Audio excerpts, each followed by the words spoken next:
Because this is personal dignity.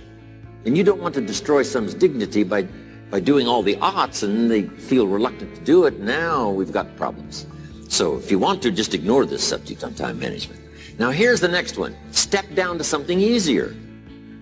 The guy's in sales and he says, oh, I want to own the company. Finally owns the company. Now he's got no time to play golf. He said, when I was in sales, I was making big money playing golf 3 days a week. Heck with this owning something. Heck with managing. My life was never my own after I started to manage. I'm going back to sales. See, this is the key. If you're getting too pressed, you might consider stepping down to something with a little easier time pressure.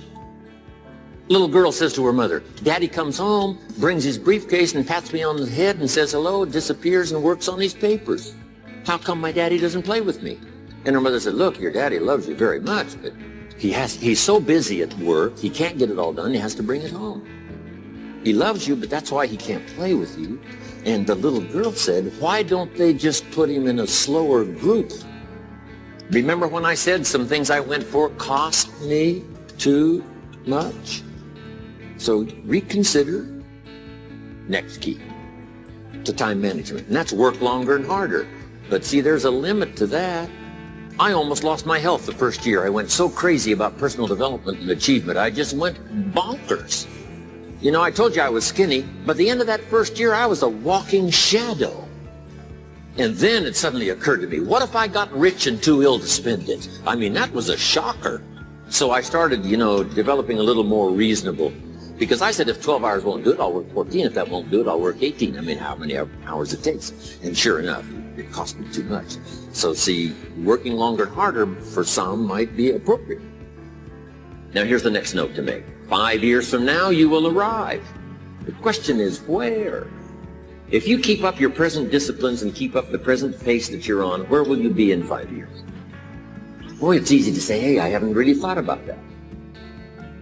So now make this note. In 5 years, here's the probability. You will either arrive at a well-designed destination or an undesigned destination. And I promise you, 5 years from now, you really don't want to arrive at an undesigned destination. Because you may very well wind up wearing what you don't want to wear, driving what you don't want to drive, living where you don't want to live, maybe doing what you don't want to do. Simply because you didn't design a better destination. Now, sometimes after we've lived a few years, now to repair our mistakes and get back on track seems like a tough job. If you start early, the fortune belongs to you. If you start early. All fortunes that are available to humans, if you start early, the promise looms large and the odds are heavy in your favor. Now, yes, it's possible to do some radical things starting late and still arrive with some good treasures and some good things.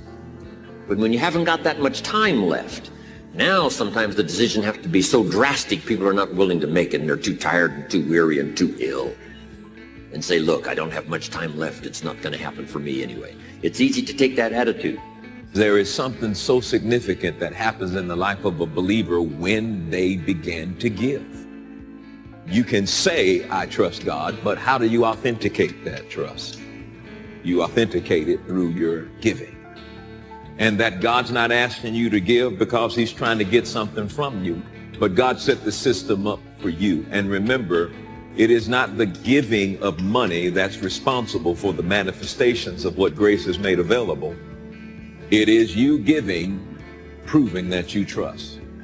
And somehow, some way, he knew that if you could give money and give financially, that you wouldn't allow money to be your source, but God would always be your source, and you would use money to serve God rather than serving money and believing that it could take care of everything in your life.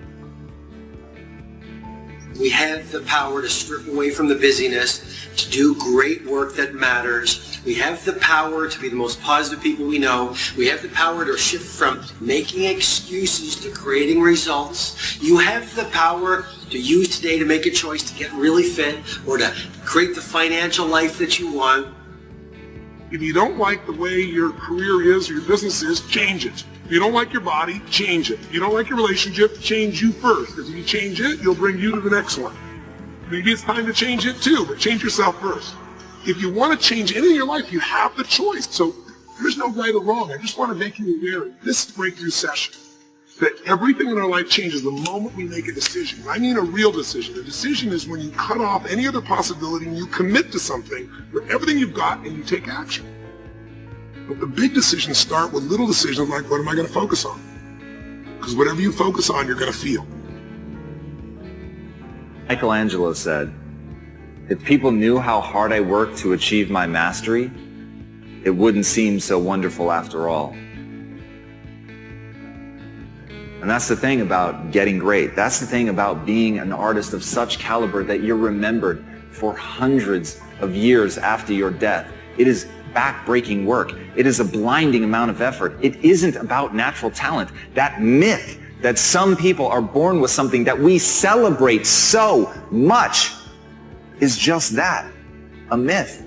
You're born a lump of flesh. You can't hold your own head up. You may have predispositions, but that is a long way from actually crafting your ability until the point where it looks like magic. And that's the beauty of artistry, isn't it? That it's so unbelievable that you're more willing to believe that it was God-given, that they were anointed with it, than that they just worked their ass off.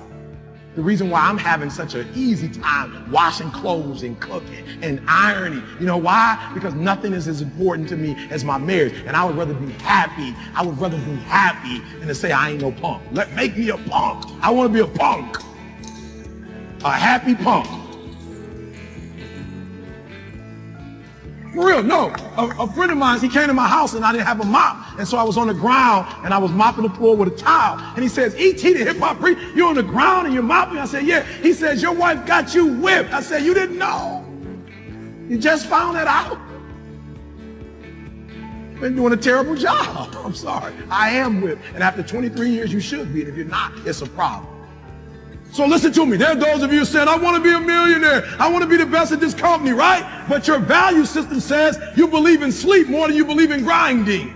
Your value system says you are a consumer and not a producer. That you're spending more money than you're making. Why? Because you're a consumer, but you're reading all the books and you're saying everything the books are saying. But those books are not in alignment with your values. And if you're going to go to the next level, your values are going to have to change. I wish I could tell you that if you just keep going, it's going to get lighter. But that's not the truth. The truth is you got to find something within. I'm telling you to keep going when you face opposition. I'm telling you to keep going when you face adversity. I'm telling you to keep going because it's when you have nothing left. It's when you depleted all your money, when all your energy gone, when you have nothing left, that's when it's showtime. You have these dreams. Dreams without goals remain dreams. Dreams without goals. Yearly goals, life goals, daily goals, monthly goals, hourly goals, minute by minute goals. Dreams without goals are just dreams. And they ultimately fuel disappointment.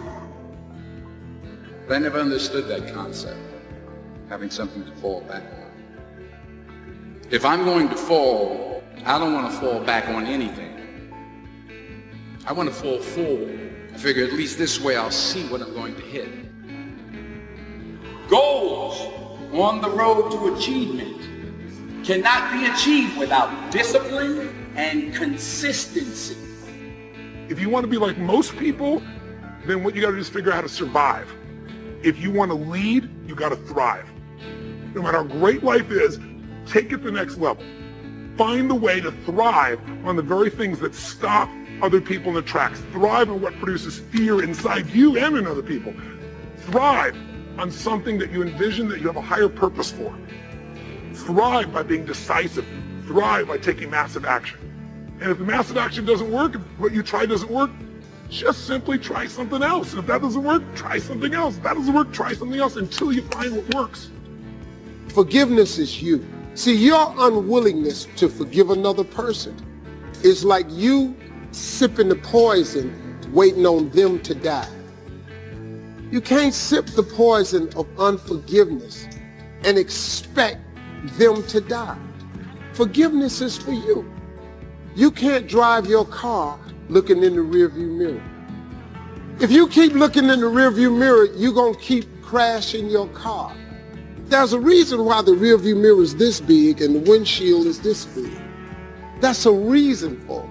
Because all the rearview mirror does is allows you to see what you passed and to prevent what you passed from coming up on you again. That's all the rearview mirror is for. The windshield is your future. It's where you're going. It's where you're headed. If you got someone who you feel has wronged you and you carrying that, that's like a cancer. And all it's doing is eating away at you. You're not going to flip the switch at 30 years old and have the big house, nice cars, and a fat bank account just because you wished it. You got to put in the work now. And that work compounds and accumulates and puts you in a position to have that opportunity when you are of that age. So what did I do? I worked. I worked to such an extreme level that when I push you on work, I don't even ask you to do 50% of what I did.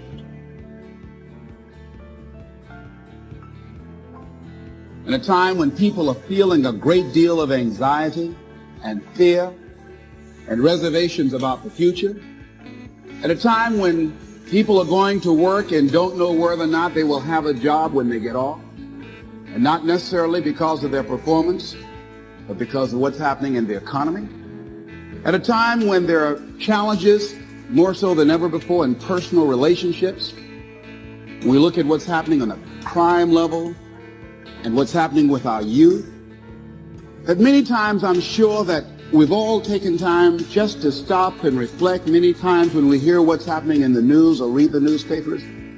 Where's all of this leading to? What's going on here? And so I think that now more than ever, we must begin to look at what are the things that we can do that would put us on some firm footing in life, that will enable us to do some things and use some powers that we have, that many of us go through life never ever discovering that we have those things going for us. And part of that, I believe, is knowing what it is your life worth. What is it that gives your life a sense of meaning and purpose? Because once you find that, it puts you in your power place. See, if you know what your life work is, I encourage you to start working on it. If you can't do it all at one time, do just a little bit of it. And if you don't know what it is that you showed up to do, if you don't know why you're here, I encourage you to find out what your purpose is here. What is the meaning of your life?